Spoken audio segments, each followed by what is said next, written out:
Never thought I'd start a YouTube channel like this, but here we are. And hey everybody, I'm Soumya and I'm 17 years old. पहले तो some of you might wonder कि अरे अब तो CLAT को एक हफ्ता हो गया, अब क्यों डालनी है reaction video? Well, guess I was recovering from the shock that I got after preparing for it for a whole year. तो मेरा ना वो वाला सेट था जिसमें क्यूटी पहले थी and I think GK last में थी, आई डोंट रिमेंबर. तो मैंने पहले नहीं, शायद से इंग्लिश लास्ट में थी, वट. मैंने पहले इंग्लिश पहले की, फिर जीके की and then I move on to logical. तो मैंने देखा पहला पैसेज ए आर का, दूसरा पैसेज ए आर का, तीसरा पैसेज ए आर का and so on. But luckily for me I am good in A R, ठीक है, I am comparatively good in A R. तो ए आर बन गई थी मेरे से प्रटी ईजीली. तब फिर किस में गलत हुआ?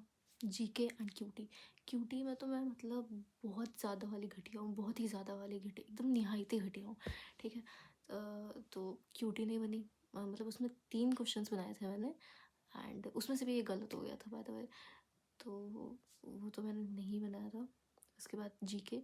जीके में भी मेरे बहुत ज़्यादा, मतलब मेरे आई थिंक टोटल 20 के अराउंड गलत हुए थे एंड उसमें से 11 मेरे सिर्फ जीके में गलत हुए थे, बाकी सब में फिर भी 2 या 3 गलत हुए थे एंड जीके में अकेले के 11 गलत हुए थे. तो यू कैन इमेजिन कितना ज़्यादा गलत हुआ था. आई मीन जबकि जीके बहुत इजी थी, एवरीबडी सेइंग कि जीके बहुत इजी थी एंड जीके थी इजी, ठीक है, मतलब पढ़े हुए सब टॉपिक्स थे, बट फिर भी गलत हो गया.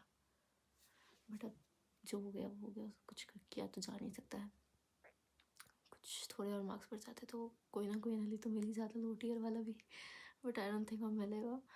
And moving on to elite. बहुत मस्त गया, हाँ ठीक है, अच्छी थी, बहुत ज़्यादा ईजी थी, ऑफ कोर्स बहुत ज़्यादा ईजी थी, इतना ईजी कैसे हो सकता, माय गॉड, ठीक है. बट कहाँ पर गलत हुआ है फिर? अगेन जीके में फिर से गलत हो गए यार. इतनी ज़्यादा इरेलेवेंट जीके आई थी, ओ माय गॉड. मतलब मैं जितने जितने अवार्ड्स हैं, जितने प्राइजेस हो सकते हो ना, ऑस्कर्स, ठीक, Oscars, national awards, Padma awards, Nobel prizes, Booker prize, Pulitzer prize, जितने सोच सकते हो सब पढ़ लिए थे. बट आया कौन सा?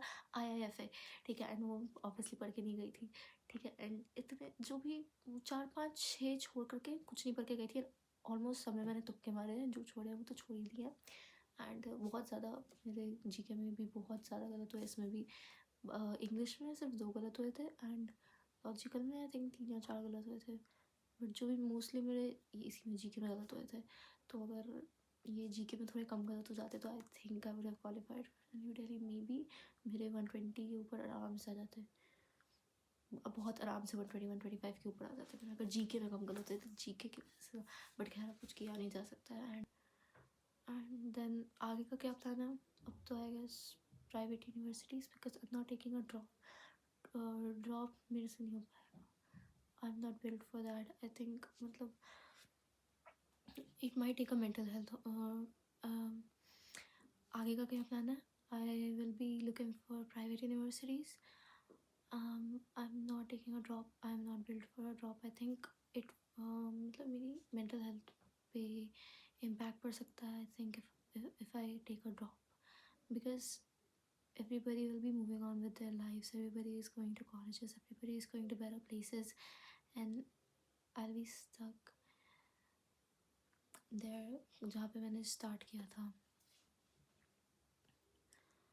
तो यार drop is not it for me. अगर प्राइवेट यूनिवर्सिटीज़ में भी नहीं हुआ, आई मीन प्राइवेट में तो हो ही जाना चाहिए, बट प्राइवेट यूनिवर्सिटीज़ में भी नहीं हुआ तो आई एम थिंकिंग कि I will do a 3 year graduation international relations में and then 3 year LLB, because इसमें भी 6 years लगेगा और फिर अगर ड्रॉप लेकर के LLB करती हूँ तो भी 6 years. That's the plan for right now. See in my next video if you decide to stay and I hope the next time we meet is under better circumstances